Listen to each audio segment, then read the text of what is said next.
I am not a gay man. I'm a man who is gay. The difference is one does not encompass all of who I am. And yet, that one part of me seems to be target for much discrimination, hate, and prejudice, and many of the lives of those that are gay. I myself have struggled through high school as an open gay. I've been bashed 3 times and dealt with the familial adversities of it, and worse yet, I've faced much hate and abuse through the Hamilton justice system for my homosexuality. Of all of this, I say the worst of it, beyond the hate, the animosity and adversities, the discrimination and prejudice, is the indifference. I say this merely because indifference is the worst of the crimes, since the treatment of it makes one feel like one should feel wrong for whom and how they are. Whereas hate is just the inability to accept what is around you.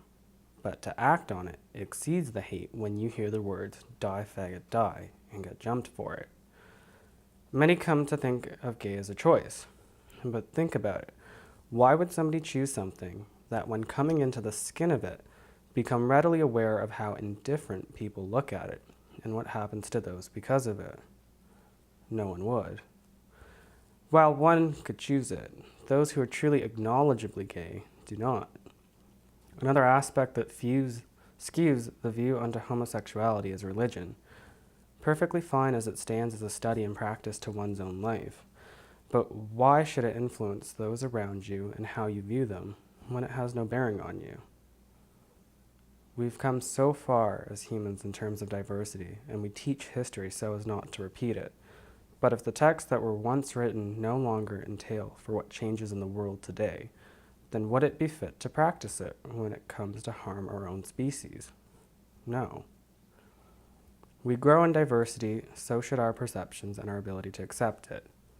After all, we are the most adaptive of the earth. We have developed language well into the century by means of communication. We give meanings to words that we use, and so forth, help define our body language. By this point, we use it to attack onto our own kind, despite the fact that we were all the same in entity and born differently in essence.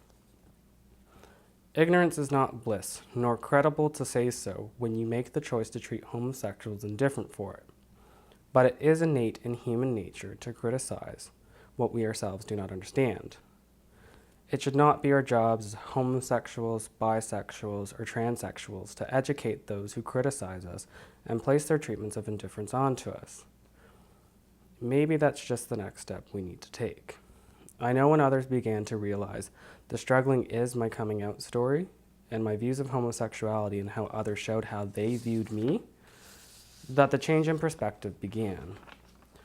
We criticize what we do not understand, and now, after coming as an alarming surprise for some reason, as an awareness, when this has always been an issue, we decide to acknowledge it. Gay teen suicides have always been a concern, and now finally taking recognition to how far your indifference can go. Like I said, I've struggled quite a bit in just coming from Dundas, Ontario.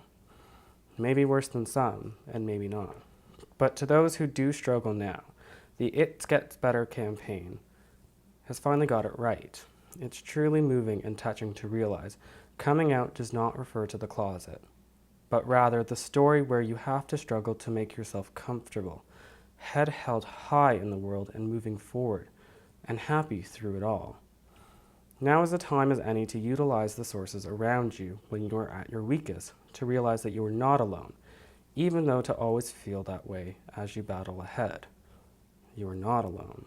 It is like people like me and those who have suffered before us that are doing what we can now, so you don't have to suffer anymore or feel inevitably alone. But no, it does come with its limits to the resources and the people around you. You have to be willing to fight to get to the part where it gets better, because no matter what, the diversity, it's like wildfire.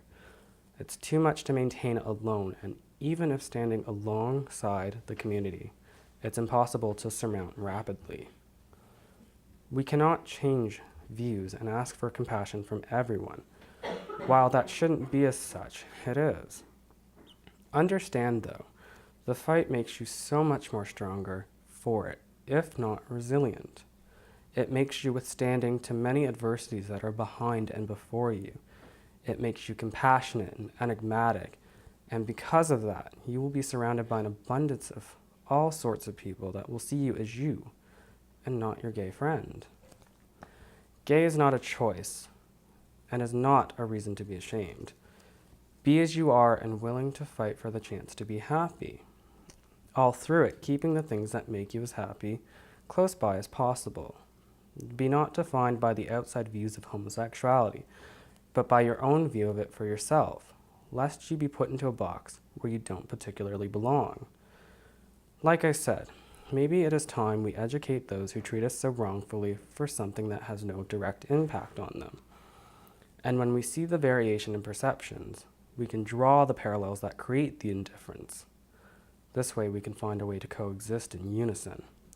And rather than tolerate, just accept. We should be seen for who and how we are and not judged by how you perceive us for our homosexuality. How else to start to build social acceptance if it's not understood nor exposed? I am not a gay man, but rather a man who is gay. The difference, one does not invariably define me by title, by trait choice. It tells me that I am me and happy as I should be. Take it in pride, embrace it, and take the fight to the core of your heart, not only as it does get better, but to make it better.